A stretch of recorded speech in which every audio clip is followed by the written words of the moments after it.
Kejap, sini. Senari kopi apa?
Dunia semakin tenat, masalah sosial semakin menular, manakala golongan ulama semakin berkurangan.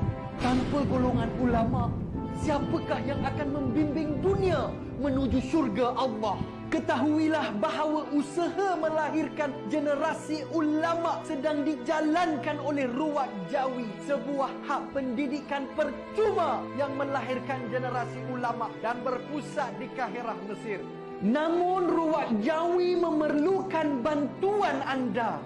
Bantulah Ruwaq Jawi dalam proses pembelian bangunan baru di Kahirah, Mesir.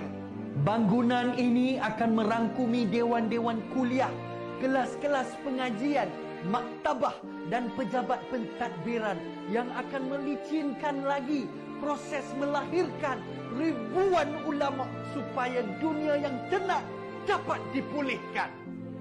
Anda boleh berinfak dan menyalurkan.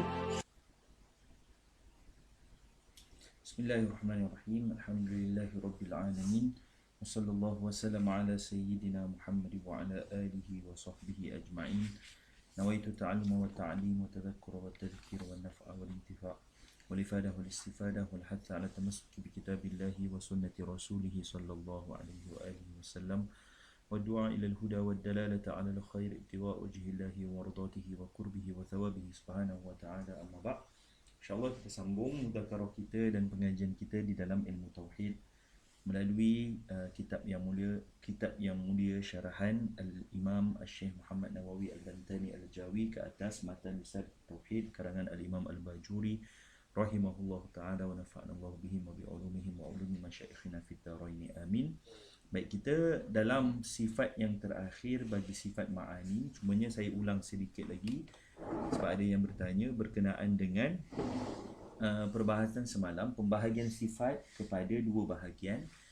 Sifat ma yatawaqqafu alaihi al-mu'jizah dan juga ma la yatawaqqafu alaihi al-mu'jizat, yang mana daripada situ kita akan dapat bezakan daripada sifat-sifat Allah Subhanahu Wa Taala, ada yang mana dalilnya diisbatkan melalui dalil akli.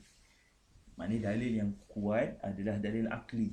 Kalau isbat dalil nakli akan berlaku masalah ataupun akan berlaku daur dan sebagainya. Kemudian ada sifat-sifat yang terisbat semata-mata dengan dalil sam'i ataupun dalil nakli. Cumanya ada tak dalil akli, kita kata ada, cumanya ada masalah ataupun ada kita panggil perbincangan apabila kita isbatkan dengan dalil akli ataupun kita sebutkan dalil aklinya dhaif. Baik, kita ulang sikit saja sebelum kita masuk sifat kalam. Baik.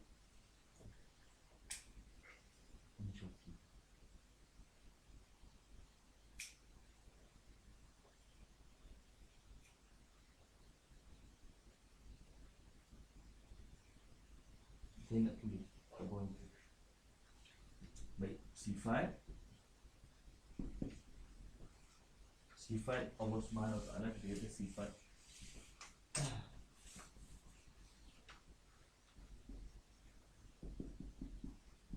sifat yang wajib bagi Allah Taala terbahagi kepada dua. Dari segi apa? Dari segi dalalah ataupun istidlal terhadap sifat tersebut. Ma yatawaqqafu alaihi al-mu'jizah dan ma la yatawaqqafu alaihi al-mu'jizah.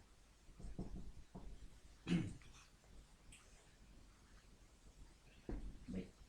Maknanya apa? Sifat-sifat wajibah, sifat-sifat Allah Ta'ala yang wajib perlu diisbatkan untuk mengisbat mu'jizat. Mukjizat apa? Mukjizat yang dimaksudkan di sini irsalur rusul. Maknanya irsalur rusul, kita kata Allah mengutuskan rasul dengan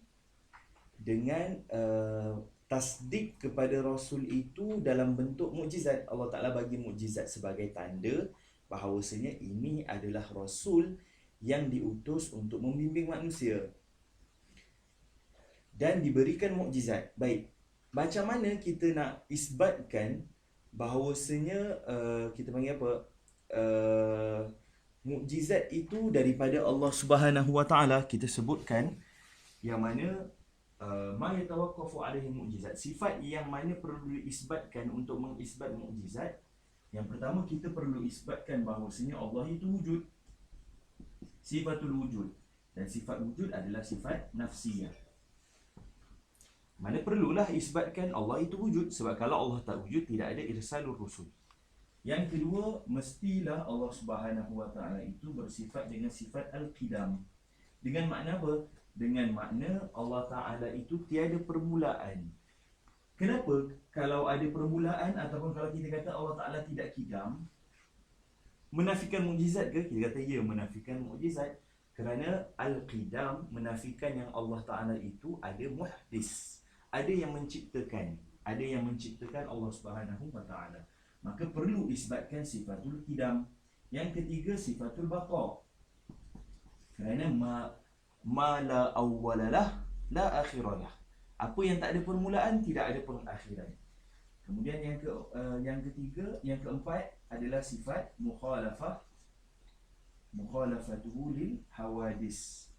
Kenapa perlu isbat mukhalafatuhu lil hawadis? Kerana apa? Kerana nak membezakan Allah Ta'ala dengan selainnya. Sebab apa? Sebab kalau ada mumasalah, maka akan ambil hukum. Setiap yang ada mumasalah akan ada ishtirak pada satu hukum yang sama. Sedangkan Allah Ta'ala wajibul wujud dan bersendiri wajibul wujud. Berbeza dengan selain daripada Allah Ta'ala yang mana ada masalah?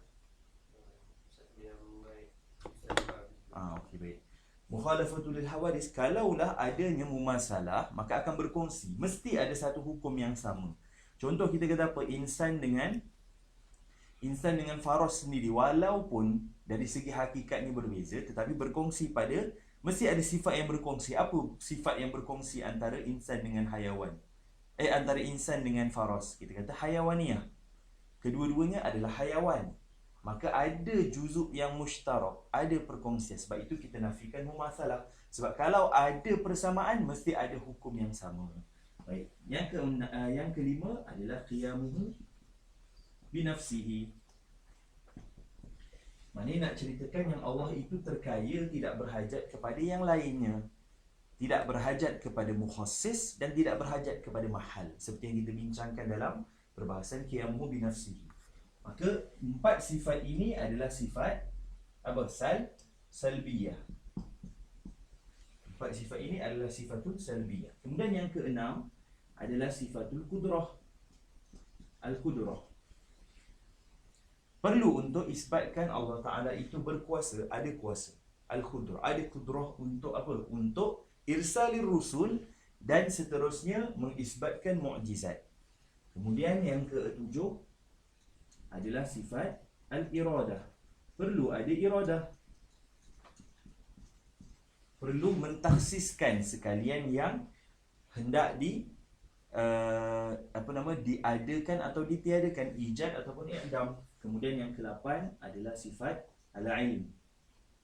Mesti tahu. Sebab apa? Sebab tiga sifat ni kita dah bincang kan? Tiga sifat ni saling berkaitan. Kudrah, kuasa Allah Ta'ala melaksanakan sesuatu ataupun mengadakan ijad ataupun i'dam, mencipta melalui ataupun mengikut apa yang telah ditaksiskan pada iradah. Dan apa yang telah ditaksiskan pada iradah sudah ada dalam ilmu Allah Ta'ala. Kemudian yang kesembilan adalah sifat al-hayah. Kenapa perlu isbat sifat hayah? Sebab untuk isbatkan yang Allah bersifat dengan kudrah, iradah dan ilmu. Sebab kita kata sifatul hayah, sifatul musahhahah. Untuk mensahkan yang bahawasanya Allah Ta'ala itu bersifat dengan sa'ir sifatil ma'ani, kesemua sifat-sifat ma'ani. Dan yang mana keempat-empat ini kita ada daripada sifat ma'ani. Kemudian satu daripadanya iaitu sifat yang ke-10, iaitu sifat wahdaniyah. Sifatun wahdaniyah mukhtalafun fihi. Ada sebahagian menjadikan untuk isbatkan mu'jizat, perlu untuk isbatkan yang Allah Ta'ala itu satu. Perlu isbatkan sifatul wahdaniyah melalui ayat Al-Quran, bahawasanya dalam Allah menyebutkan apa ayatnya? Apa ayatnya? Allah Muhammad. Lafaz sadaqah tu depan dia apa? Lau kana fihi ma alihatun illallah la fasadata. Lau kana fihi ma alihatun illallah la fasadata ay la halaka. La fasadata ay la halakata. Maknanya halak dengan makna binasa, maka pada mentafsirkan al-fasad bermakna al-halak, maka sifatul wahdaniyah termasuk dalam sifat yang perlu diisbatkan untuk mengisbatkan mukjizat. Maka kalaulah diambil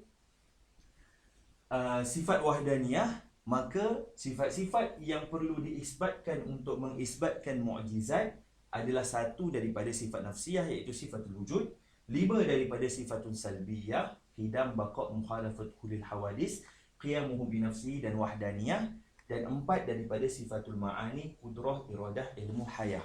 Kemudian kita kata apa? Semua sifat-sifat yang mana perlu diisbatkan untuk mengisbat mukjizat, kesemuanya dalilnya dalil akli.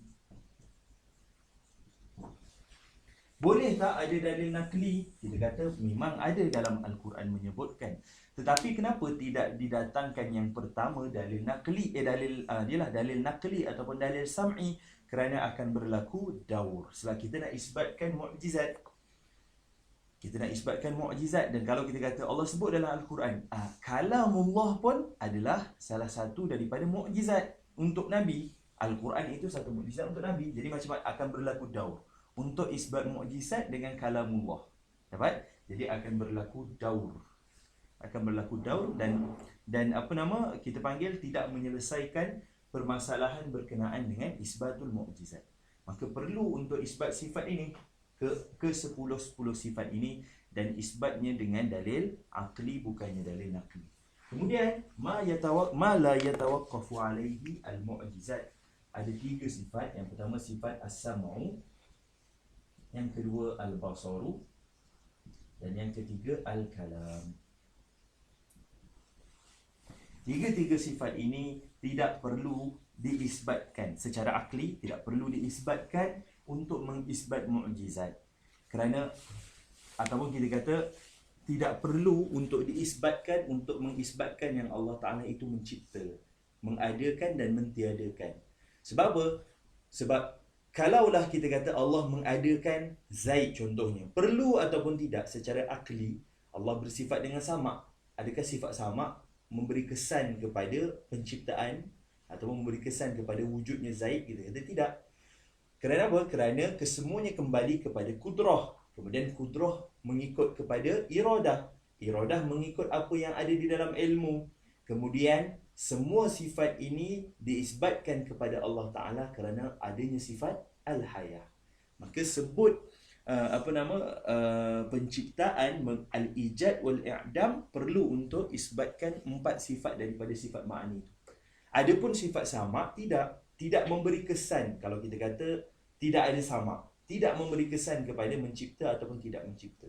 Tapi 4 tu ada kaitan tak? Ada. Kudrah, al-ijad wal-i'dam. Ta'thir, kudrah memberi kesan. Kemudian apa yang diberi kesan itu mengikut kepada ala wafqil iradah, ikut kepada apa yang ada dalam iradah.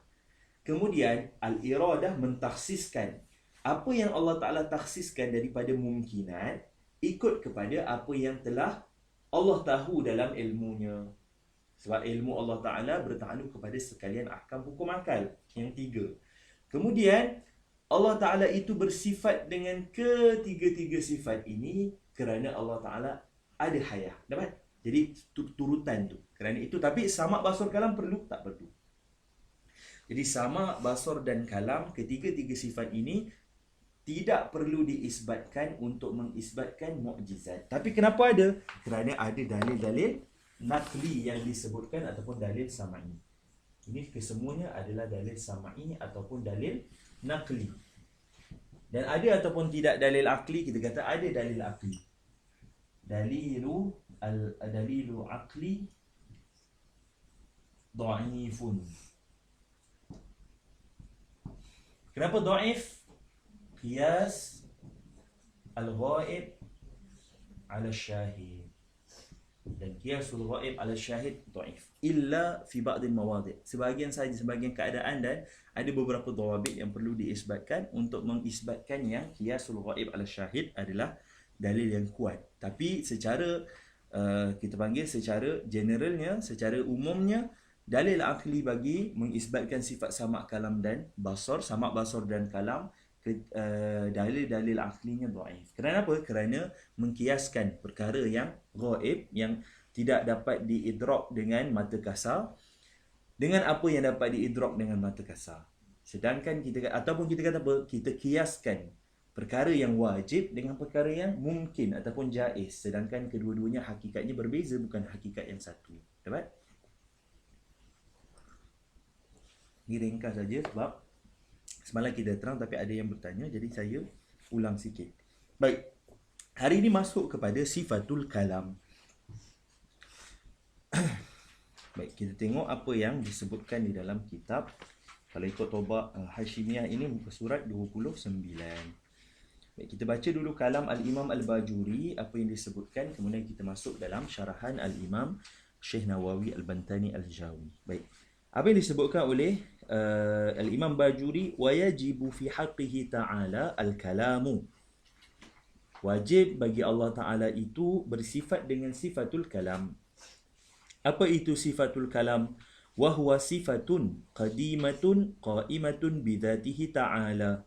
Sifat yang qadim, la awwalalah, qa'imatun, berdiri pada zat Allah Ta'ala, qa'imatun bidzatihi ta'ala, walaysat biharfin wala sautin. Dan kalam Allah Ta'ala itu, sifat kalam Allah Ta'ala itu bukan huruf dan juga bukan bunyi ataupun suara. Baik. Kita sebut bahawasanya sifatul kalam laisa biharfin wala bisautin. Baik.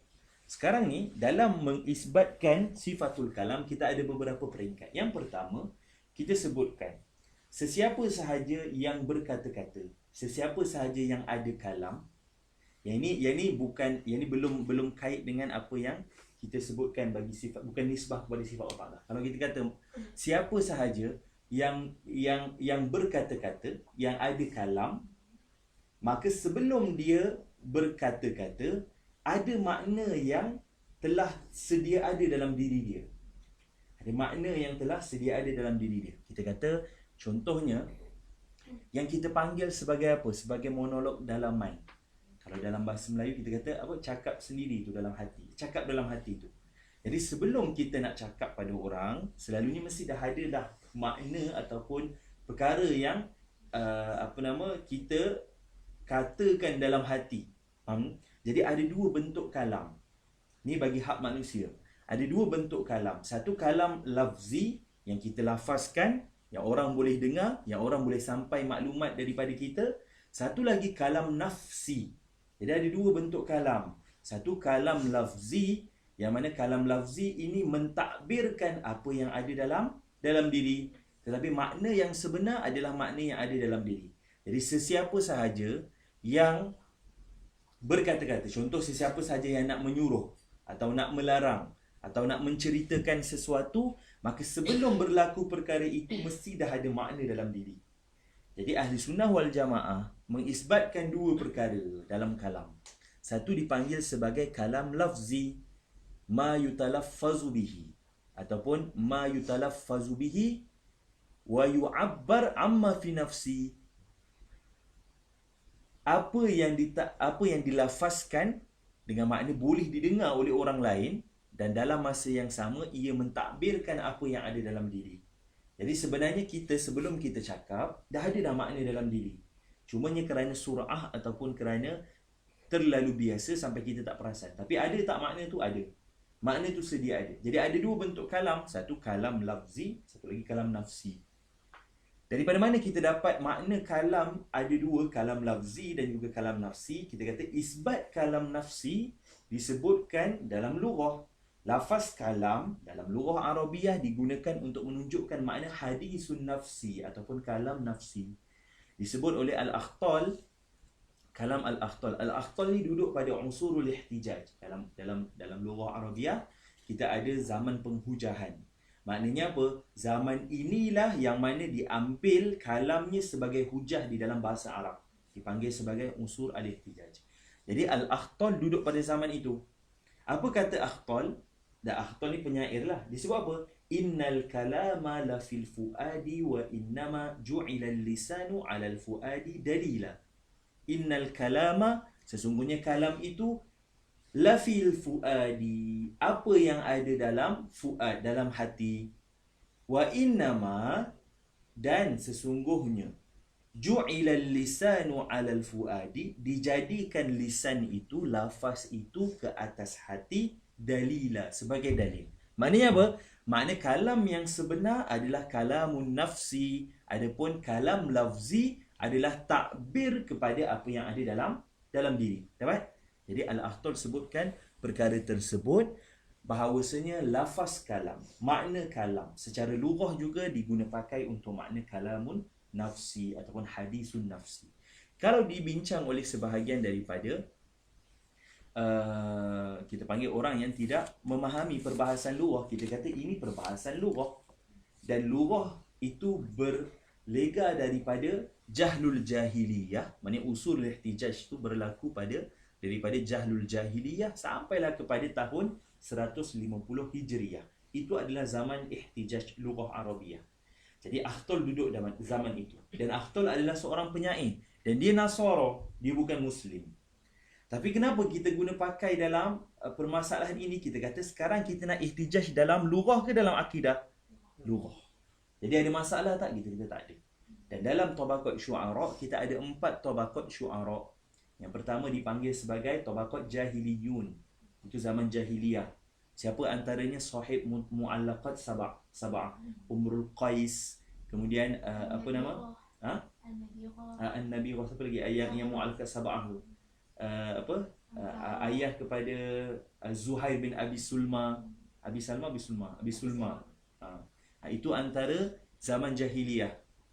Dan kalam mereka diguna pakai, diguna pakai dan dijadikan hujah dalam lughah. Kemudian yang kedua siapa? Golongan Muhadramun. Muhadramun dia duduk zaman jahiliyah dan dia duduk juga zaman Islam. Maksudnya selepas Islam disampaikan dan Nabi diutuskan sebagai Rasul, dia hidup zaman tu, dan sebelum tu dia duduk zaman jahiliyah. Siapa antaranya? Hasan bin Sabit. Siapa antaranya? Sayyidina Labid. Sayyidina Labid hidup 120 tahun. 60 tahun hidup jahiliyah dan 60 tahun hidup dalam Islam. Sayyidina Labid. Dan ada kisah Sayyidina Labid dengan Sayyidatina Aisyah, boleh tengok balik dalam sirah. Ada kalam pujian Sayyidatina Aisyah ke atas Sayyidina Labid. Ni siapa? Ni muhadramun. Kalam dia hujah, dia hujah dalam lughah Arabiah. Kemudian yang ketiga al-islamiyun. Al-islamiyun, dia hidup zaman Islam dah diutuskan. Maksudnya dia hidup zaman Islam dah kita panggil dah diutuskan, dan juga Nabi telah diutuskan sebagai Rasul. Jadi itu zaman Islamiyun. Siapa antara yang duduk zaman Islamiyun? Al-Akhtal. Al-Akhtal antara yang hidup zaman Islamiyun. Maka dia juga adalah kalamnya juga adalah hujah dalam lughah Arabiah. Jadi, dan yang keempat yang terakhir sekali al-mu'asirun ataupun al-muwalladun. Al-muwalladun itu mu'asarah daripada syu'ara, dan kalam mereka tidak dijadikan hujah. Yang dijadikan hujah tiga golongan yang pertama. Al-jahiliyun, al-muhadramun, al-islamiyun. Al-islamiyun bukan makna dia Islam, tapi dia duduk zaman selepas Nabi diutuskan. Bukanlah makna dia Islam. Maka Akhtal, sebab Akhtal Nasara, bukan Islam, tapi kalamnya hujah kerana dia duduk pada zaman ihtijaj. Dan mereka yang hidup pada usul ihtijaj tidak ada kesalahan dalam berkata. Kalam yang berlega pada waktu itu adalah hujah dalam bahasa Arab. Dapat? Jadi sekarang ni kita nak ihtijaj dalam lughah ke dalam akidah dulu? Kita nak ihtijaj dalam lughah. Yang mana isbat dalam lughah, lafzul kalam diguna pakai untuk makna kalamun nafsi ataupun hadisun nafsi, mengikut apa yang disebut oleh Al-Akhtal, innal kalama la fil fuadi wa innama ju'ila lisanu 'ala al-fuadi dalila. Baik. Jadi sekarang itu dari segi nahiyah lughah. Kalam juga diguna pakai untuk makna hadisun nafsi. Maka sabit bahawasanya dalam kalam ada dua jenis. Kalamun lafzi. Lafzi makna apa?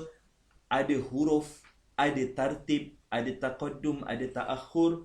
Kemudian ada al-i'rab wal bina, ada fusaha, ada ghairul fasihah. Kemudian ada apa? Ada tarkib dan sebagainya daripada sifat-sifat kalamun lafzi. Itu kalam lafzi. Kemudian yang kedua adalah kalam nafsi. Kalam nafsi ada huruf tak? Ada suara tak? Tidak ada suara. Baik, ini takrib untuk faham kalamullah Ta'ala, sifat qadimah ini. Ini takrib sahaja. Sebab apa? Sebab kalau kita isbat adanya kalam nafsi, bahawasanya adanya kalam yang tidak berhajat kepada bunyi. Seperti mana kalam lafzi. Maknanya apa? Ada makna kalam selain daripada kalam lafzi. Berbeza dengan golongan Mu'tazilah yang menghadkan kalam kepada makna kalam lafzi sahaja. Tapi mereka dari segi lughah pun sudah kita panggil tersilap lah. Sebab apa? Warid dalam penggunaan bahasa Arab, kalimah kalam diguna pakai untuk makna hadisun nafsi. Baik, dapat. Baik. Jadi kita sebutkan bahawasanya ini takrib untuk faham kalamullah. Kita sebut apa tadi dalam sifat kalam? Sifatun qadimatun qa'imatun bidzatihi ta'ala wa laysat biharfin wala sautin. Jadi ini kalam lafzi ke kalam nafsi? Kalam nafsi. Jadi kita isbatkan kalam nafsi yang tidak berhajat kepada bunyi. Cuma kalam nafsi Allah Ta'ala tak samalah dengan kalam nafsi manusia ataupun makhluk. Berbeza. Tetapi kita nak isbatkan, itu takrib untuk faham yang bahawasanya kalamullah Ta'ala adalah kalam nafsi, bukannya kalam lafzi. Maka tidak ada masalah ataupun tidak ada persoalan berkenaan dengan huruf, bunyi, i'rab dan sebagainya. Jadi kerana itu disebut sifat kalam Allah Ta'ala bukan dengan huruf dan juga bukan dengan bunyi. Baik. Wadidduha al-bukmu wa huwal kharas. Baik, yang itu kita bincang lepas ni. Baik. Masuk kepada apa yang disebutkan oleh Al-Imam Al-Syekh Nawawi Al-Bantani Al-Jawi. Disebutkan apa? Wa yajibu fi haqqihi ta'ala al-kalamu wa huwa sifatun qadimatun qa'imatun bidzatihi ta'ala wa laysat biharfin wala sautin.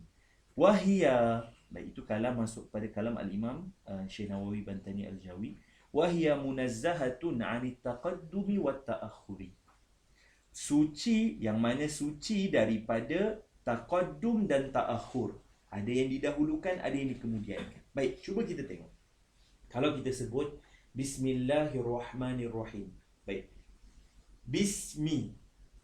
Selagi mana tidak hilangnya huruf ba, selagi itu kita tak boleh sebutkan huruf sin. Kalau kita tak hilangkan huruf ba, selagi itu tak hilang, selagi itu takkan berbunyi huruf sin. Kemudian huruf ba mestilah didahului ataupun mestilah duduk pada awal, kemudian barulah sin. Barulah boleh menunjukkan kepada Bismillahirrahmanirrahim. Jadi ada taqaddum dan ada ta'akhur. Kemudian selagi mana tidak hilang yang awal, tidak akan terzahir yang terkemudian. Jadi Bismillah. Kalau kita kata bi, selagi mana tak berhenti ba tu, selagi itulah tidak akan terzahir huruf sin. Maka kalam lafzi begitu sifatnya. Akan tetapi kalam nafsi, kalamullahi ta'ala munazzahatun anit taqaddumi wa ta'akhuri. Tidak ada taqaddum ta'akhur. Kenapa? At-taqaddumu wa ta'akhuru min simatil hawadis. Daripada sifat-sifat ataupun daripada ciri-ciri ciri-ciri khusus untuk perkara yang hadis. Sebab taqaddum ta'akhur ni benda yang hadis sajalah. Sebab al-hadis yaqbal al-wujud wal adam. Jadi taqaddum ta'akhur ni juga memberi makna, kita kata memberi isyarat kepada makna al-wujud wal adam. Kalau kita tak sebutkan ataupun kalau kita tak hilangkan huruf sin, huruf ba, maka tidak terzahir huruf sin. Bismi dan seterusnya. Baik, wahiya munazzahatun anit taqaddumi wat ta'akhuri wa anil i'rabi wal bina. Tidak ada i'rab dan tidak ada bina. Maknanya tidak ada perbahasan nahwu. Kita kata tidak ada i'rab, tidak ada bina, maknanya tidak ada, kita panggil tidak ada lafaz ataupun tidak ada lafaz yang mu'rab, tidak ada lafaz yang mabni dan seterusnya. Kerana apa? Kerana ini juga min simatil hawadis. Min simatil hawadis. Bila disebut kalam Allah Ta'ala munazzahatun anit taqaddumi, maknanya at-taqaddum wa ta'ahur untuk kalam lafzi, al-i'rab wal bina untuk kalam lafzi, wa anis sukutin nafsi, dan tidak ada senyap. Maknanya apa? Kalau kalam lafzi, adakah sentiasa berkata-kata? Tak, ada waktu senyap. Sukutun nafsi, ada waktunya hilang, ada waktunya ada waktunya hilang. Jadi kita kata apa? Itu ciri-ciri yang disebutkan oleh Syekh Muhammad Nawawi Al-Bantani. Itu adalah ciri-ciri kalamul lafzi yang mana tersuci kalam Allah Ta'ala daripadanya. Baik.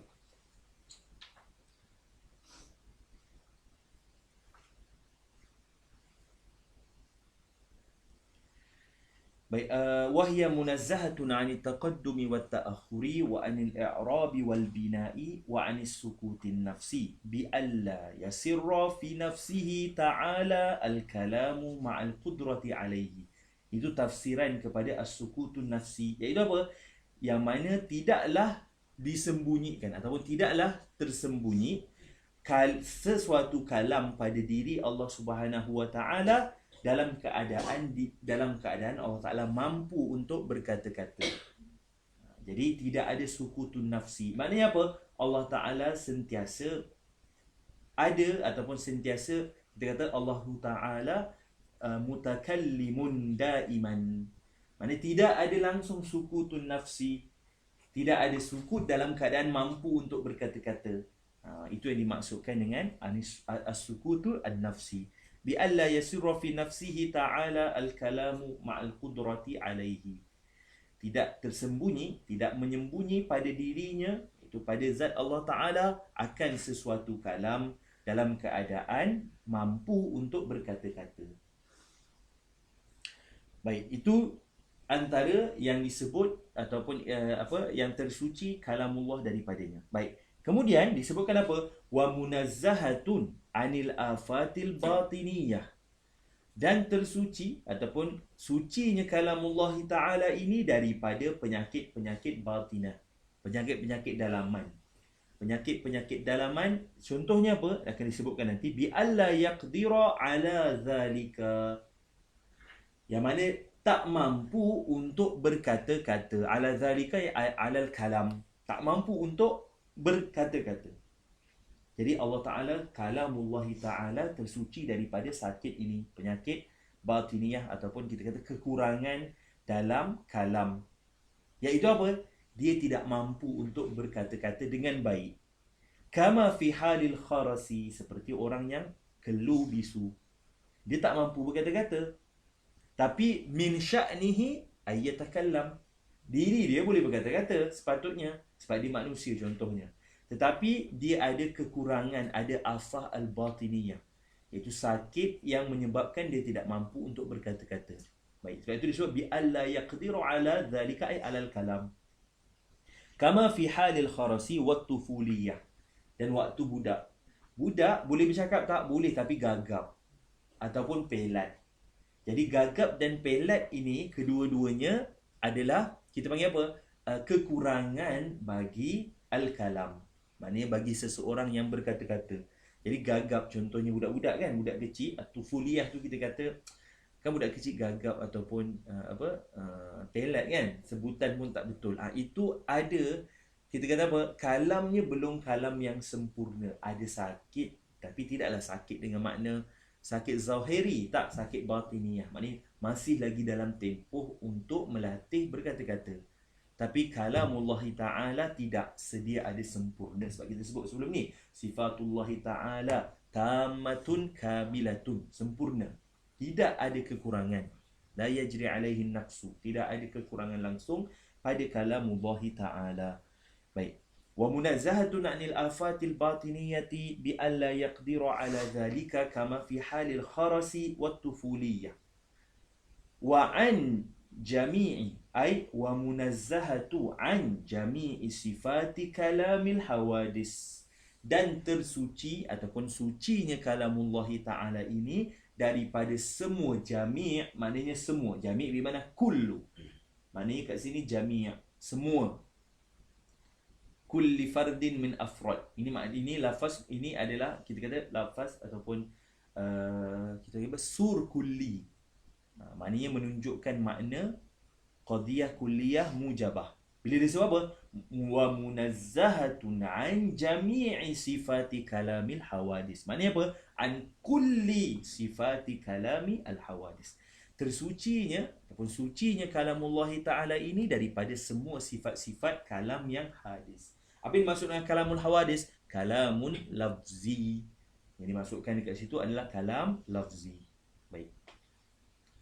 Wa munazzahatun an jami'i sifati kalamil hawadisi wa huwa ay kalamullah ta'ala sifatun wahidatun. Kalam Allah Ta'ala adalah satu sifat. Satu saja sifat. La ta'adduda fiha. Tidak berbilang-bilang. Lakin lahu aqsamun i'tibariyah. Akan tetapi kalamullah Ta'ala ini ada pembahagian mengikut i'tibar. I'tibar tertentu. Maknanya min haisu kadha dinamakan sekian-sekian.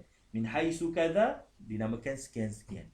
Jadi sifatnya satu tetapi berbeza mengikut kepada i'tibarat, mengikut kepada jihah ataupun mengikut kepada haisiyat.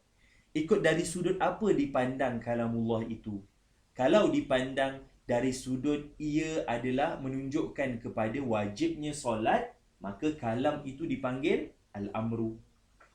Kalau kalamullah ta'ala menunjukkan dari sudut larangan kepada zina, maka kalamullah ta'ala itu dinamakan sebagai an-nahyu.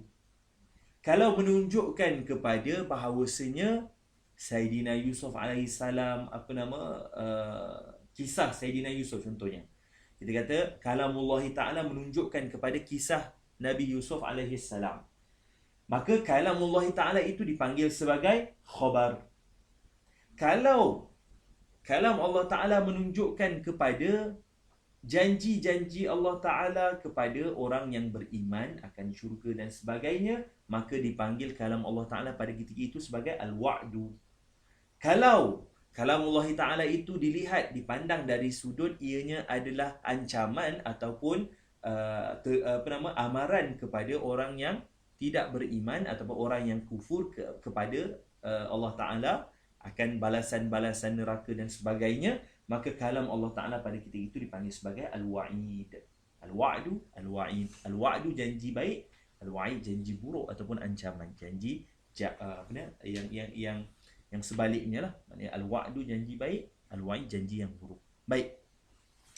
Jadi sifatnya satu, berbeza mengikut i'tibarat. min haitsu kadza dinamakan lain. Min haitsu kadza dinamakan lain. Macam kita bincang dalam mantik dululah. Kita kata qadiyah tu adalah satu perkara yang sama tapi ada banyak nama dengan iktibarat yang berbeza. Kalau qadiyah sebagai perkara dipandang sebagai perkara yang ada padanya benar ataupun salah, maka qadiyah tu dipanggil sebagai khabar. Kalau qadiyah itu duduk dalam kias dipanggil sebagai muqaddimah.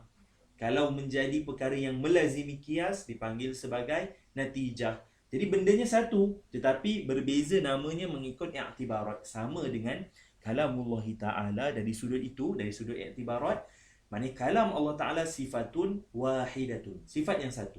La ta'adduda fiha, tidak ada berbilang-bilang. Tetapi berbilang-bilang itu mengikut haisiyat ataupun i'tibarat.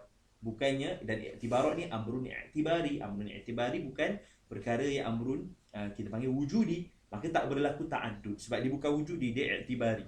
Maka amrun i'tibari hanya dipandang dari sudut akal sahaja. Maksudnya, kalau kita melihat kalamullah dari sudut ataupun kalau kita melihat kalamullah menunjukkan kepada wajibnya solat, dipanggil sebagai al-amr. Dapat tak? Jadi dia hanya haisiyat ataupun i'tibarat. Sebab apa? Wahuwa sifatun wahidatun la ta'adduda fiha lakin lahu aqsamun i'tibariyah. Famin haitsu ta'alluquhu bi talabi fi'li as-salati mathalan amrun. Dari sudut ianya berkait dengan tuntutan melaksanakan solat, maka dipanggil sebagai amru ataupun suruhan. Al-amru bermakna dengan makna suruhan. Kalau kita tengok, sebab apa? Sebab nanti akan disebut bahawasanya ta'alluq sifat kalam ta'alluq dalalah. Ta'alluq menunjukkan atau menceritakan, meriwayatkan. Itu dipanggil sebagai ta'alluq dalalah, ta'alluq sifat kalam. Jadi sifat kalam Allah Ta'ala kalau menunjukkan kepada ataupun kalau berkait dengan tuntutan wajib solat, maka dipanggil sebagai al-amru. Aqimus solat contohnya. Dalam Quran Allah sebut aqimus solat. Jadi aqimus solat menunjukkan kepada wujubus solat, maka kalamullah Ta'ala ini dipanggil sebagai al-amru ataupun suruhan. Wa min haitsu ta'alluquhu bi talabi tarkiz zina masalan nahyun. Dari segi kaitan kalamullah Ta'ala itu dengan larangan untuk meninggal kita kata suruhan untuk meninggalkan zina. Suruhan untuk meninggal, sebab tolab terbagi pada dua. Ada tolabul fi'li, minta buat. Ada tolabul tarki, minta tinggal. Jadi tolabul tarki. Wa min haitsu ta'alluquhu bi talabi tarki az-zina bi talabi tarki az-zina masalan nahyun. Dari sudut kalamullah Ta'ala berkait dengan suruhan untuk meninggalkan zina, dipanggil sebagai nahyun. Wa min haitsu ta'alluquhu bi anna fir'auna fa'ala kadza aw fa'ala kadza masalan khabarun. Dari segi ataupun dari sudut bahawasanya kalamullah Ta'ala berkait dengan cerita atau berkait dengan bahawasanya Firaun melakukan sekian-sekian. Firaun mendakwa dirinya adalah Tuhan. Firaun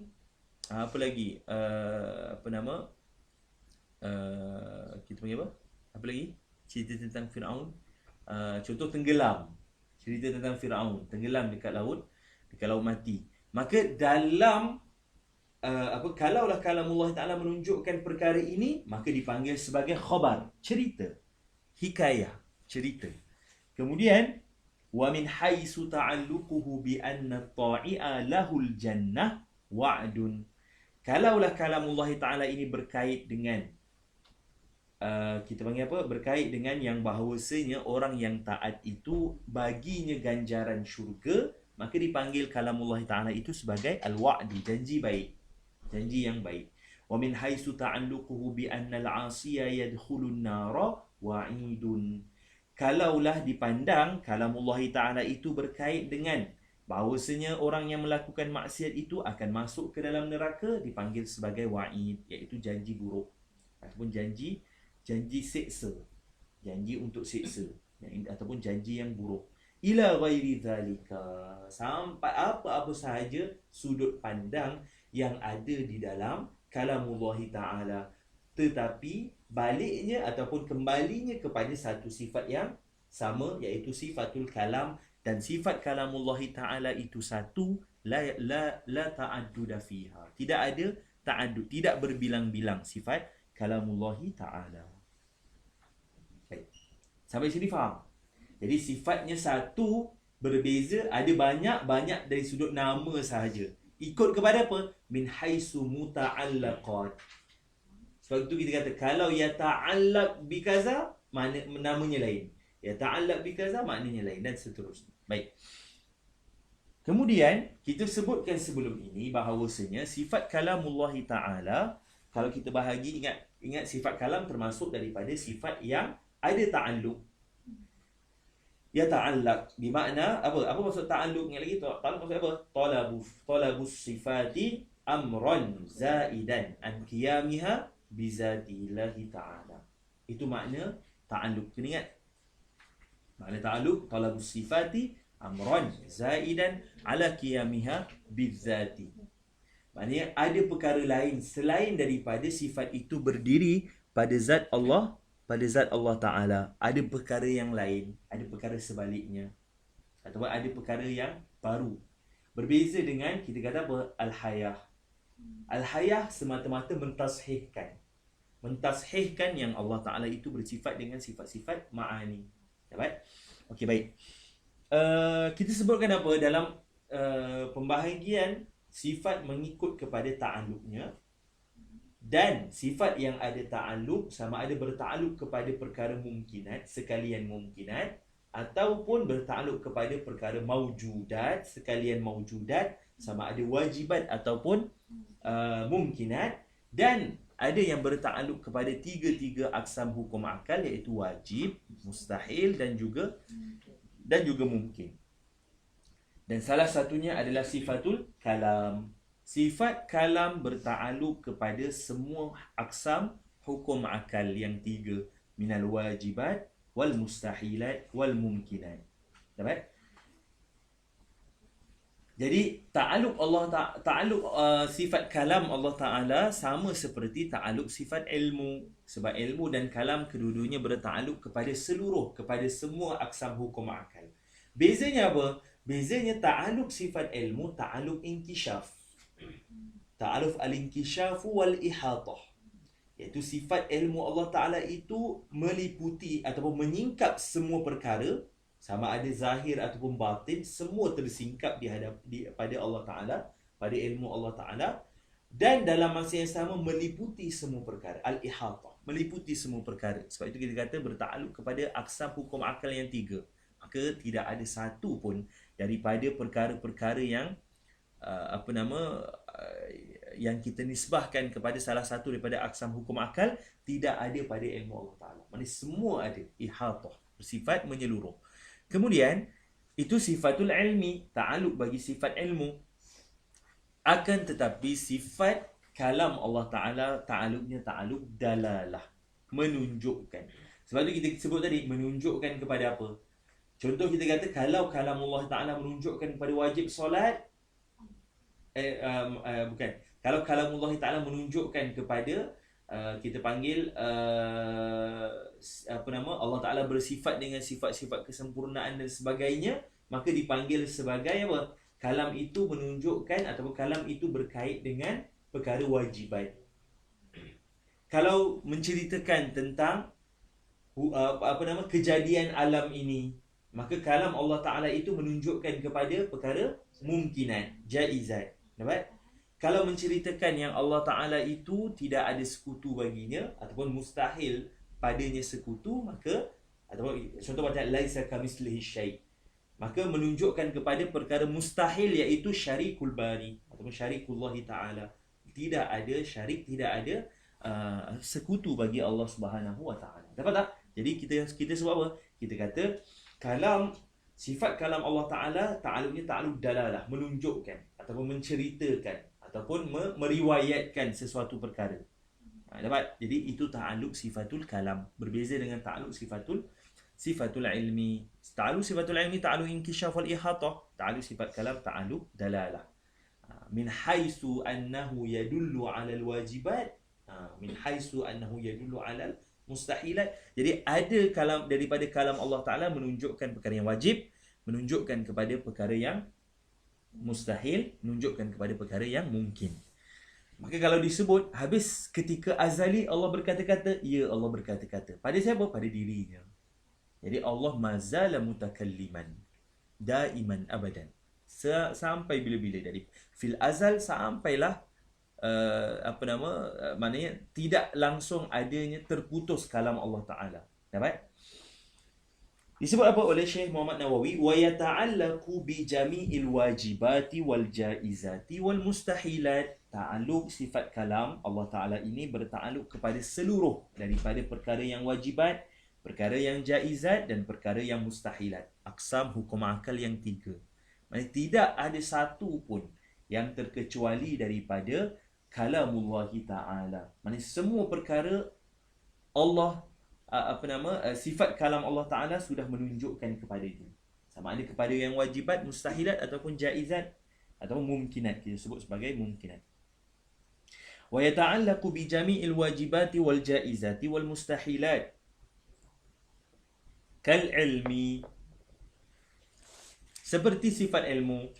Kita sebut tadi kan dalam kisim yata'allaqu, sifat yang berta'alluq kepada seluruh perkara yang wajibat, kepada seluruh aqsam hukum akal, iaitu ilmu dan juga kalam.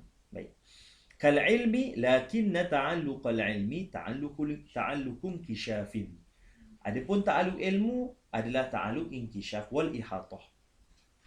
Maksudnya inkishaf kita sebut apa? Yu'lamu biha al-asya. Kita kata kan, sifatul ilmi sifatun qadimatun qa'imatun bi zatillahi ta'ala. Yu'lamu biha al-asya' minal wajibati wal mustahilati wal jaizati. Jadi semua perkara ada pada ilmu Allah Ta'ala, yang kasyif semua. Adapun sifatul kalam, wa yata'allaqul kalami ta'alluqu dalalah. Ta'alluqnya ta'alluq dalalah. Wa ta'alluquhu bin nisbati li ghairil amri wan nahyi tanjiziyun qadimun. Okay, baik. Dekat sini ada kita panggil detail sedikit berkenaan dengan tafsilan ta'alluq sifatul kalam. Kita kata apa? Kalau sifat kalam nisbahnya kepada selain daripada al-amru wan nahyu, maka dia adalah tanjizi qadim. Selain daripada al-amru wan nahyu. Sebab apa? Sebab ada khilaf di kalangan ulama berkenaan dengan al-amru wan nahyu. Baik, bila kita kata adanya suruhan, mesti ada orang yang disuruh, betul? Mesti ada yang disuruh. Jadi ketika azal, ada ataupun tidak yang disuruh? Tidak ada. Maka ada sebahagian ulama kata, kalaulah kalam Allah Ta'ala itu selain daripada suruhan dan larangan, maka dia adalah tanjizi qadim. Tetapi kalau ada suruhan dan larangan, maka dia ada suluhi qadim dan tanjizi hadis. Suluhi qadim iaitu ketika azal Allah Ta'ala mampu untuk berkata-kata dengan berkata-kata yang menunjukkan kepada al-amru dan juga an-nahyu, akan tetapi tidak ada al-ma'mur wal manhi, bukan ma'mur, kita kata tidak ada yang dikhitab padanya. Jadi khitab padanya amru dan juga an-nahyu. Kemudian tanjizi hadis iaitu waktu wujudnya makhluk, waktu itu Allah Ta'ala berta'aluk dengan sifat kalam Allah Ta'ala bertakluk dengan ta'aluk tanjizi hadis. Kenapa? Makhluk sudah ada. Adanya penciptaan ba'da wujudina, selepas wujudnya kita. Dapat? Okay, jadi sebahagian daripada ulama mensyaratkan perkara tersebut, iaitu apa? Al-amru dan juga an-nahyu perlu kepada mukhatab, perlu kepada wujudnya yang disuruh dan yang dilarang. Perlu kepada yang disuruh dan juga yang dilarang, iaitu makmur. Dapat? Orang yang disuruh. Tapi sebahagian ulama kata tidak cukup makmur ataupun kita kata cukup yang disuruh dan dilarang itu ada pada ilmu Allah Ta'ala. Dan semua perkara sudah ada pada ilmu Allah Ta'ala sejak azali lagi. Termasuklah kepada perkara mungkinat. Tapi dalam ilmu Allah Ta'ala. Ini kita cerita dalam ilmu Allah Ta'ala. Dalam perkara mungkinat, Allah Ta'ala sudah tahu adanya perkara mungkinat dan sebagainya.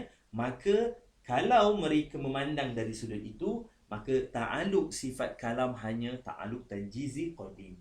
Sebab apa? Sebab al-amru dan an-nahyu juga termasuk dalam tanjizi qadim. Sebab apa? Sebab perkara-perkara itu sudah ada dalam ilmu Allah Ta'ala sejak azali lagi. Tapi yang mensyaratkan adanya yang disuruh dan yang dilarang, maka akan berbeza dengan ta'aluk tanjizi qadim. Akan ada ta'aluk yang baru, yang bila nisbahkan kalam Allah Ta'ala kepada al-amru dan juga an-nahyu, adanya ta'aluk suluhi qadim dan ta'aluk tanjizi hadis. Nampak tak? Bila kita baca nanti kita akan nampak lagi sekali. Sebab apa? Wa ta'alluquhu bin nisbati li ghairil amri wan nahyi. Ta'aluk kalam Allah Ta'ala bila dinisbahkan kepada selain suruhan dan larangan, maka ta'aluknya ta'aluk tanjizi qadim. Sudah sedia Allah Ta'ala berkata-kata sejak azali lagi.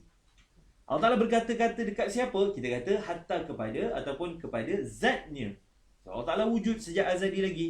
Maka Allah Ta'ala mutakallimun. Dan kalaulah kalam Allah Ta'ala itu selain daripada amru dan juga an-nahyu, maka kalam ta'aluknya ta'aluk tanjizi qadim. Dengan makna apa? Sedia kala sejak azali lagi Allah Ta'ala sudah berkata-kata. Dapat? Itu selain al-amru dan juga an-nahyu. Kemudian apa yang disebutkan pada muka sebelah? Wa amma bin nisbati lahuma, adapun dari sudut atau kalau dinisbahkan kepada keduanya, kembali pada apa? Al-amru dan juga an-nahyu. Kalau dinisbahkan kepada keduanya, iaitu al-amru dan juga an-nahyu, fa in lam yushtarat fihima wujudul ma'muri wal manhi, kalaulah tidak disyaratkan pada keduanya, iaitu al-amru dan juga an-nahyu. Lupa. Tak dengar? Dengar. Okey. Fa in lam yushtarat fihi ma wujudul ma'muri wal manhi, kalaulah tidak disyaratkan wujudnya al-ma'mur, orang yang disuruh, dan juga al-manhi, orang yang dilarang, fakadzalika kembali pada apa? Tanjizi qadim. Maka yang demikian itu juga, iaitu berta'aluk dengan ta'aluk tanjizi qadim. Jadi bagi mereka yang tidak mensyaratkan adanya, bagi mereka yang tidak mensyaratkan adanya yang disuruh dan yang dilarang, maka ta'aluk Allah Ta'ala, iaitu ta'aluk sifat kalam Allah Ta'ala, ta'aluknya ta'aluk tanjizi qadim juga. Jadi ada satu ta'aluk saja, tanjizi qadim. Sama seperti apa? Tak. Sama seperti apa yang ta'aluk tanjizi qadim ni? Sama seperti ilmu. Ingat, dalam sifat ilmu kita kata apa? Satu je, iaitu tanjizi qadim. Kenapa tak boleh isbat suluhi qadim? Akan isbatul al-jahl. Sama juga kalau isbat tanjizi hadis, isbatul jahal juga. Kita dapat. Jadi ta'aluk sifat ilmu, ta'aluk tanjizi qadim. Kalaulah dalam kalam tidak disyaratkan wujudul al-ma'mur wal manhi, maka dipanggil sama juga seperti sifatul ilmi tanjizi qadim juga. Baik, kalaulah ditanya, kan disebut, dia kata tak disyaratkan adanya ma'mur dan manhi. Habis tu kalam muwajjah ilaman. Kalam tu ditaujihkan kepada siapa? Ditujukan kepada siapa? Jadi dia akan jadi abath. Ni kalau kita guna akal ni. Kita kalaulah kalam Allah Ta'ala itu tidak berkait dengan suruhan dan larangan, dalam keadaan tidak ada pun yang disuruh dan yang dilarang, tapi Allah Ta'ala berkata-kata tentang perkara itu, maka pada ketika ini akan berlaku apa? Abas. Macam contoh kita cakap seseorang. Cakap nampak macam cakap dengan orang. Suruh orang buat sekian-sekian, tapi orang tu tak ada. Jadi kalam tu sia-sia lah. Nampak tak? Okay, jadi waktu ni bagaimana pula? Maka disebut oleh para ulama, cukup al-ma'mur wal manhi itu ada pada ilmu Allah Ta'ala. Kerana Allah Ta'ala tahu yang mana akan diciptakan ataupun yang mana adanya makhluk, adanya perkara mungkinan pada perkara-perkara mungkinat pada waktu-waktu sekian, maka cukup ada ma'mur dan manhi itu pada ilmu Allah Ta'ala, maka kalam itu tertaujih. Kalam itu tertuju kepada perkara tersebut. Jadi sahih juga Allah Ta'ala itu sedia berkata-kata sejak azali walaupun kepada al-amru dan juga an-nahyu. Sebab apa? Wujud ke ma'mur dan manhi? Kita kata tak wujud, tapi wujudnya hanya ada pada ilmu Allah Ta'ala. Maka kalam selesai. Tidak ada masalah dalam perbahasan tersebut. Dapat? Okey. Wa amma binisbati lahuma fa in lam yushtarat fihima wujudul ma'muri wal manhi fakadzalika ay tanjizi qadimun. Maka kalau yang tak mensyaratkan adanya ma'mur dan manhi itu, cukup hanya ada satu sahaja ta'aluk sifat kalam, iaitu ta'aluk tanjizi qadim, dengan erti kata sedia kala, sejak azali lagi Allah Ta'ala sudah berkata-kata walaupun kepada perkara al-amru dan juga an-nahyu.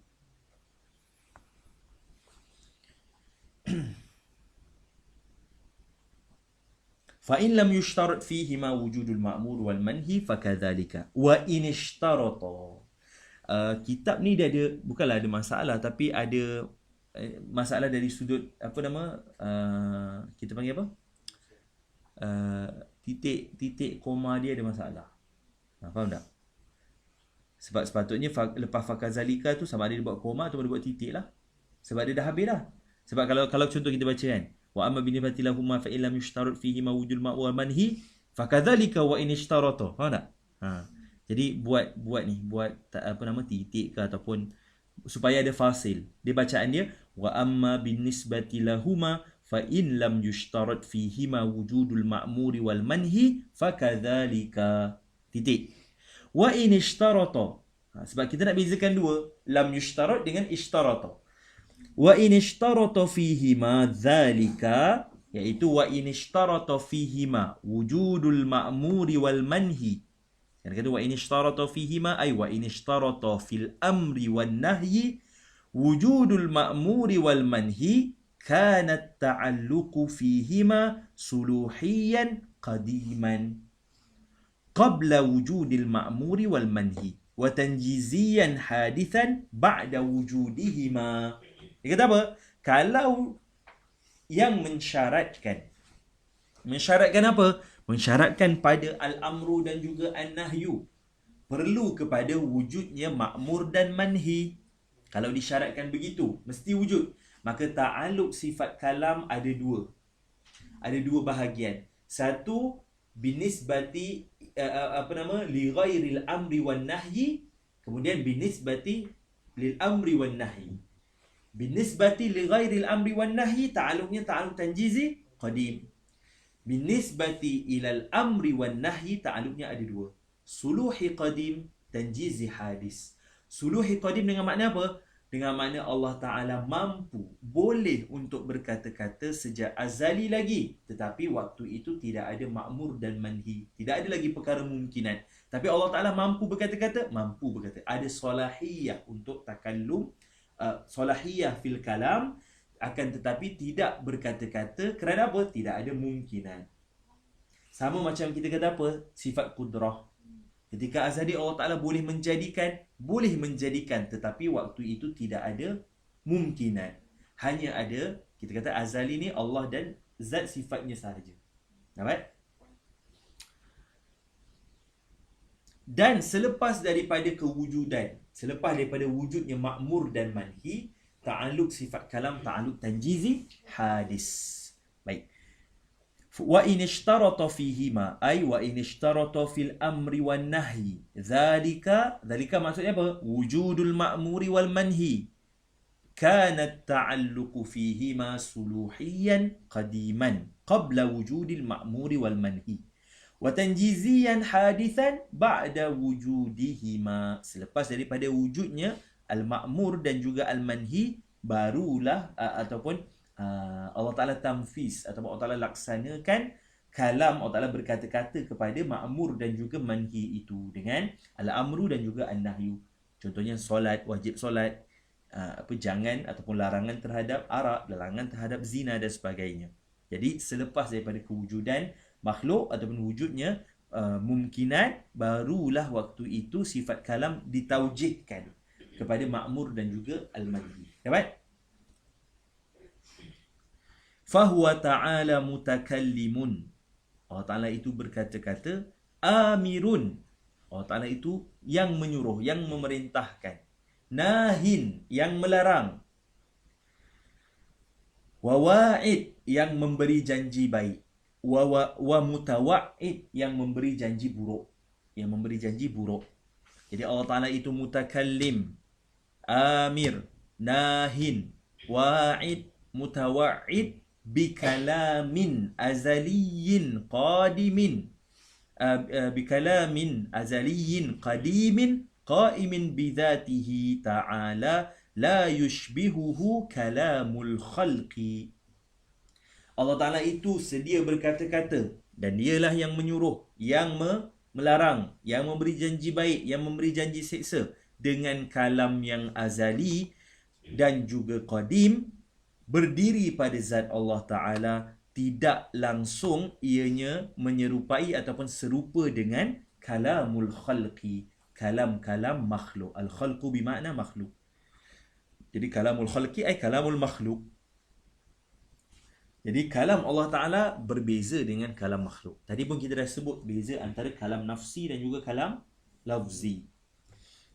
Adapun kalam makhluk adalah kalam lafzi. Kalam bagi sekalian makhluk adalah kalamul lafzi. Baik.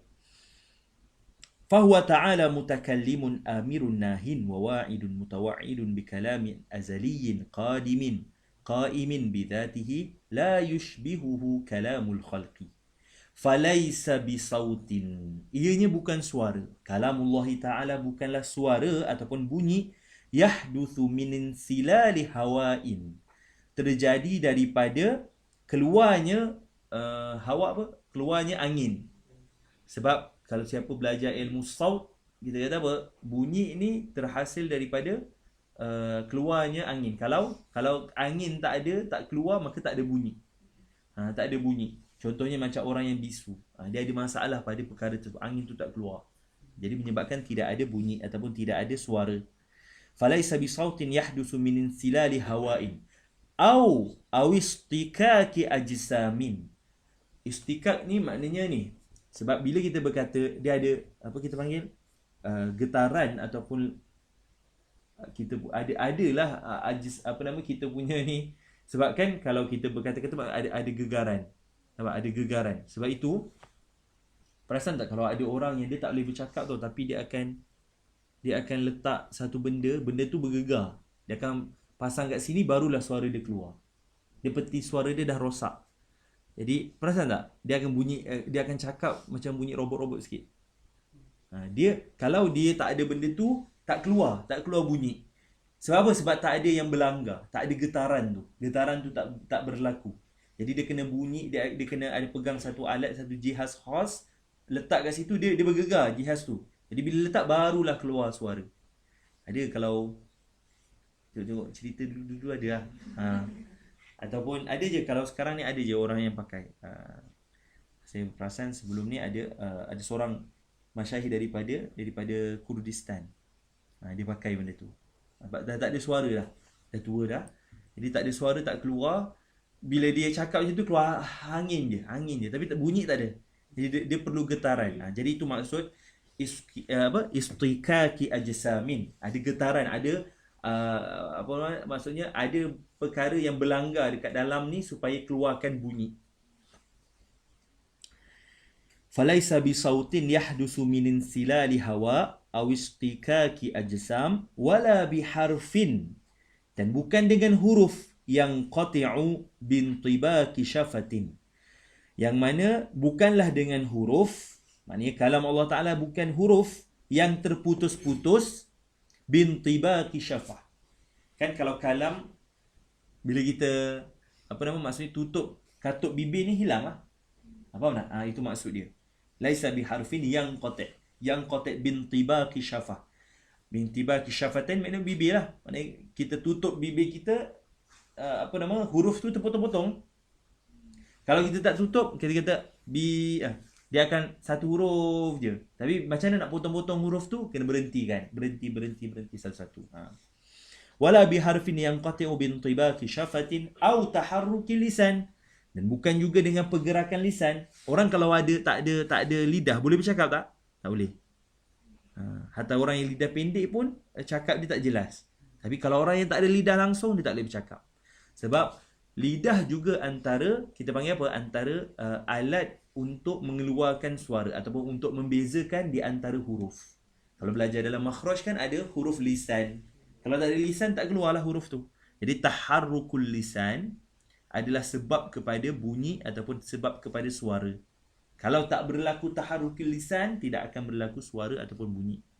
Jadi sebab tu disebutkan kalam Allah Ta'ala bukan begitu. La biharfin yanqati' bintibaqi syafah atau taharrukil lisan. Dan bukan juga dengan digerakkan lidah. Wa sayyiduna Musa alaihi salatu wassalam sami'a kalam Allah bighairi harfin wala sautin. Ini dah masuk kepada kisah Sayyidina Musa, tapi nanti kita akan bahas dengan lebih detail dalam pendalilan. Disebut apa?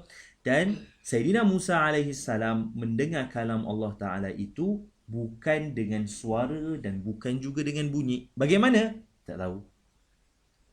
La kaifin. Kita tidak tahu bagaimana. Tapi waktu ini Allah Ta'ala mengangkat ataupun kita panggil hilangnya hijab kepada Sayyidina Musa. Kenapa kita tak boleh dengar kalamullah sekarang? Ataupun kenapa kita panggil apa? Kita terhijab daripada mendengar kalam Allah Ta'ala. Tapi Sayyidina Musa, Allah Ta'ala beri kemuliaan kepada Sayyidina Musa. Allah Ta'ala hilangkan hijab pada Sayyidina Musa untuk mendengar kalamullah. Nanti akan ada cerita berkenaan dengan nanti akan disebut dalam pendalilan itu bahawasanya selepas daripada munajatnya Sayyidina Musa tak nak dengar. Dia tutup telinga. Dia tak nak dengar kalam lain. Sebab apa? Sebab dia dah terlalu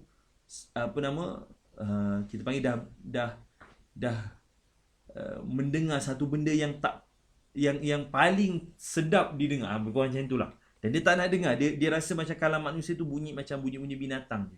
Nanti akan disebut dalam pendalilan. Jadi sebab apa? Sebab Nabi Sayyidina Musa diberikan kemuliaan mendengar kalamullah Ta'ala. Maka disebut apa? Wa sayyiduna Musa alaihi salatu wassalam sami'a kalamallahi ta'ala bighairi harfin wala sautin. Wa kallamallahu Musa taklima.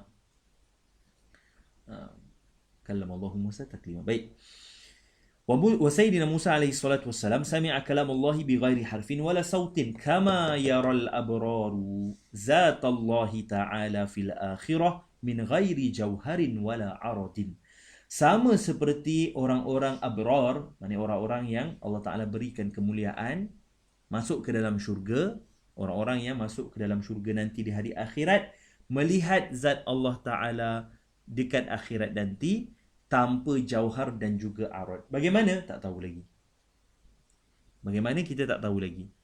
Tapi Allah Subhanahu Wa Ta'ala, seperti mana Sayyidina Musa mendengar kalamullah tidak ada suara dan tidak ada huruf, begitulah nanti orang-orang di dalam syurga melihat Allah Subhanahu Wa Ta'ala tanpa jauhar dan juga arad.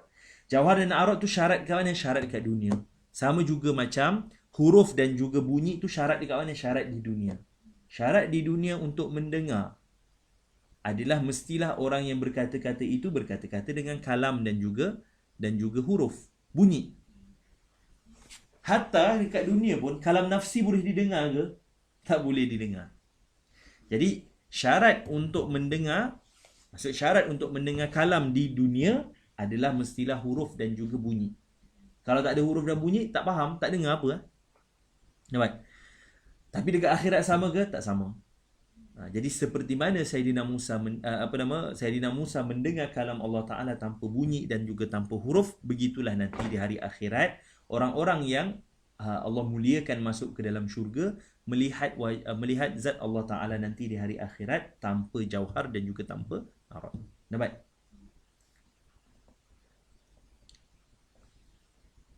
Wadidduha ay sifatil kalami. Baik, ada soalan tak? Dalam perbahasan ni, kita sampai sekarang jelas. Jadi kita kata apa? Sifat kalam Allah Ta'ala bukan huruf, bukan bunyi. Kemudian kita kata apa? sifat kalam Allah Ta'ala itu sifatnya satu, berbeza dengan muta'allaqnya ataupun i'tibaratnya. Boleh jadi amru, boleh jadi nahyu dan sebagainya. Ta'aluk sifat kalam Allah Ta'ala ta'aluk dalalah, dan ta'aluknya berta'aluk kepada semua aksam hukum akal yang tiga, wajib, mustahil dan juga jaiz ataupun mungkin. Kemudian kita kata apa? Kita kata ta'aluknya ta'aluk tanjizi qadim keseluruhannya kalau tidak disyaratkan al-amru dan juga an-nahyu itu wujudnya ma'mur dan manhi. Itu yang pertama. Kalau disyaratkan, maka ada beza. Kalau dinisbahkan kepada selain amru dan juga an-nahyu, maka ta'aluknya tanjizi qadim. Kalau dinisbahkan kepada al-amru dan juga an-nahyu, ta'aluknya ta'aluk suluhi qadim qabla wujudina wa tanjizil hadis ba'da wujudina. Dapat? Wadidduha ay sifatil kalam al-bukmu wa huwa al-kharasu bi fathatir ra. Wadidduha ay sifatil kalam, lawan bagi sifat kalam adalah al-bukmu ataupun al-kharasu. Wal muradu bil bukmi adamul kalamin nafsi. Adamu al-kalamin nafsi. Yang dimaksudkan dengan al-bukmu adalah tidak ada kalam nafsi, bisu daripada kalam nafsi. Sawa'un kana bi'afatin amla, sama ada dengan sebab sakit ataupun bukan dengan sebab sakit, sedia kala memang tak boleh berkata. Itu makna al-bukmu. Fadakhala fihi as-sukut, maka masuklah padanya itu sukut, senyap, seperti senyapnya kita kalau kita tak berkata-kata. Contoh dalam hati tu langsung tak terlintas apa-apa, tapi itu nanti akan dijelaskan yang seterusnya senyap. Tapi kita kata senyap lah, senyap, kita senyap. Itu sifat kalam lafzi. Ada waktu yatakallam, ada waktu yaskut.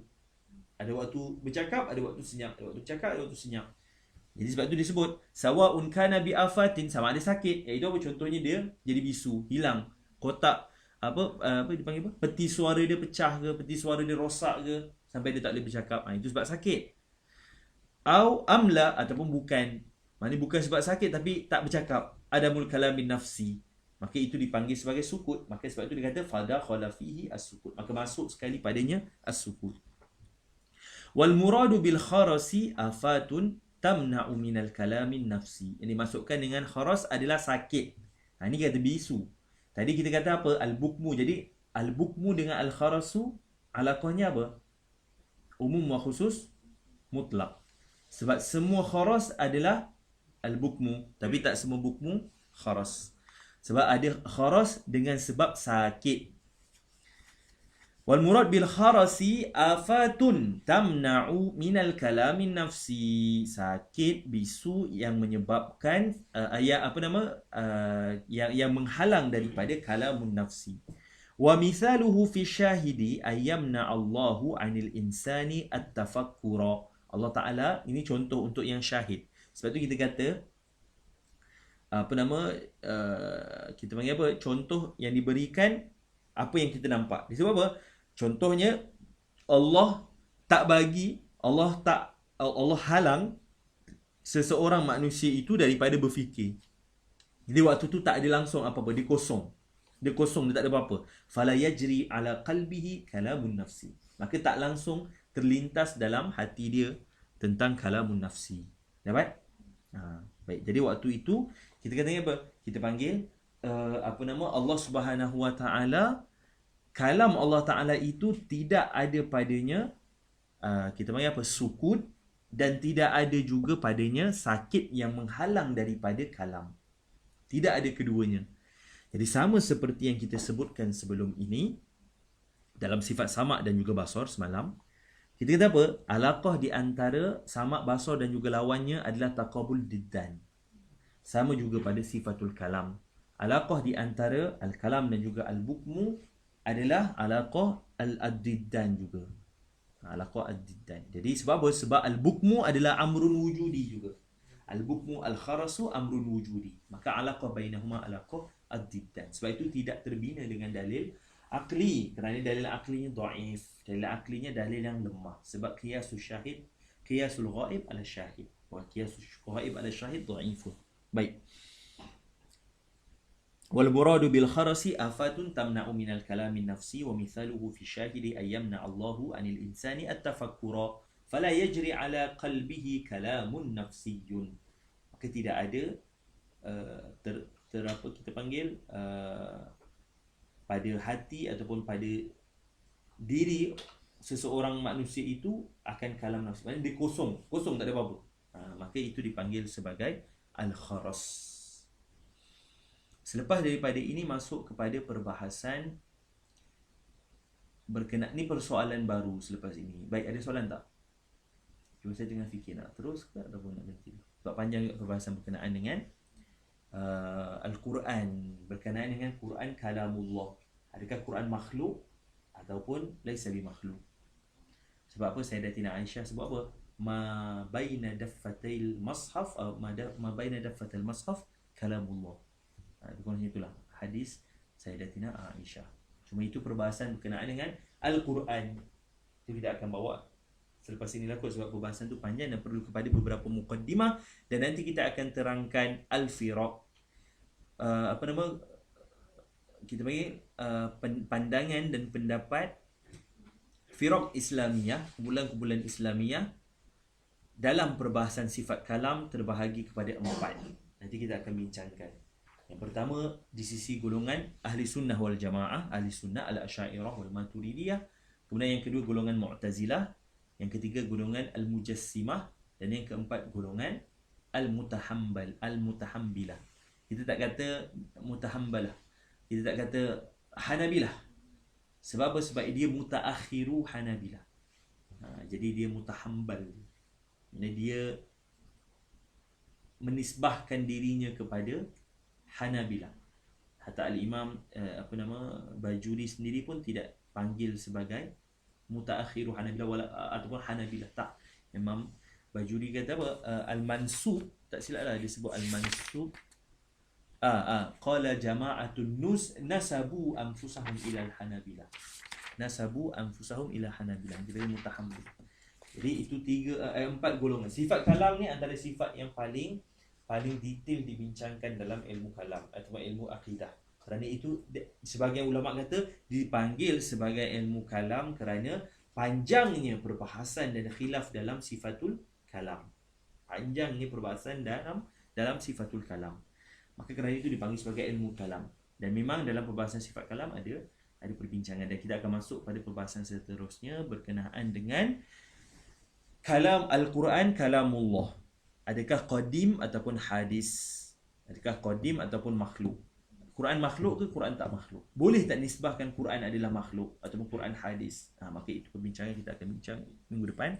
Dan juga pendalilan dalam perbahasan sifatul kalam dan khulasah kepada perbahasan sifatul kalam. Ada soalan?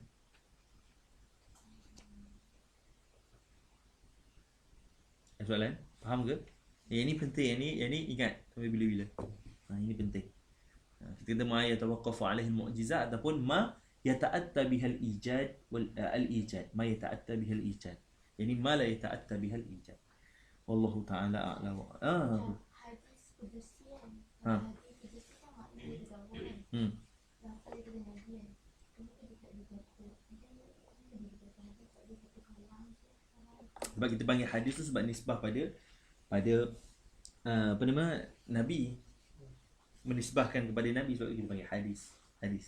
Sebab kan hadis kan apa